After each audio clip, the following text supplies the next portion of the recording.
honoured to be able to welcome all of you to Parliament this afternoon, and couldn't be happier for such a good occasion, celebrating the wonderful work of the Wildlife Trusts. Just to see so many young people as well is a particular pleasure, because alongside the incredible work you do across the country, the Wildlife Trusts play a vital role, I think, in inspiring young people to care about our countryside and to make sure that nature has a really strong voice here in Parliament.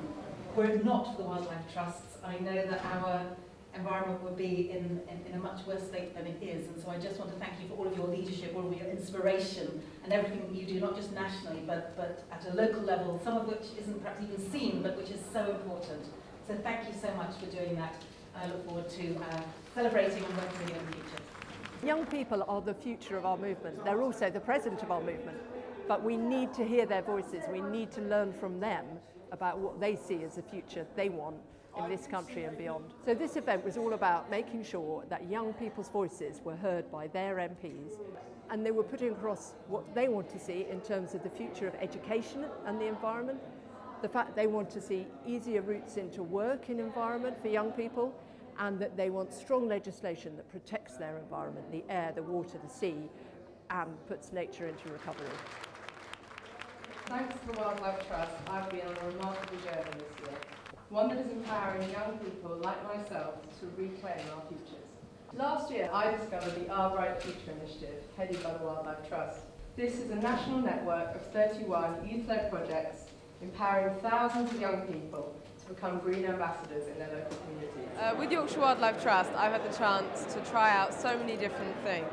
We've done really practical things like hedge laying and pond creation, clearing rivers, protecting wildlife, and then we've also done much more sort of office-based work. We've done a lot of campaigns work, we've done a lot of fundraising, and then I've had the opportunity to do my own projects as well. So I had the chance to do some public artwork, some art classes, and we set up a project to try and encourage young people who are stuck in cities out into the countryside to explore nature and interact with it. I started an apprenticeship 2 months ago with Cumbria Wildlife Trust, and since then we've been doing a whole range of different things, from practical conservation to surveys to education, and then the most we've been doing is actually based around the Wilder Future campaign. So we've been learning loads more about different politics and just kind of what the Environment Act is and what it really means to us. And we're using that to kind of engage local schools into like writing to their MPs and stuff like that. So I work on a project called the Dunsmore Living Landscape Scheme.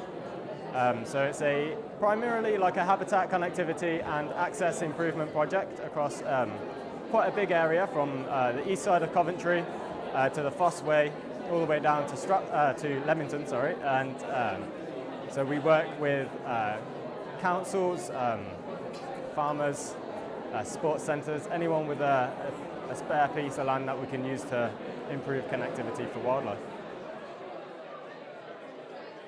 Thanks to all of you for coming, and I would also say the Wildlife Trust movement is a great movement. It is a movement, and this generation that's in the room now is taking this on, and you can use that movement to make your voices heard, and we're really delighted that so many of you have come down to London today. So thank you, Georgie.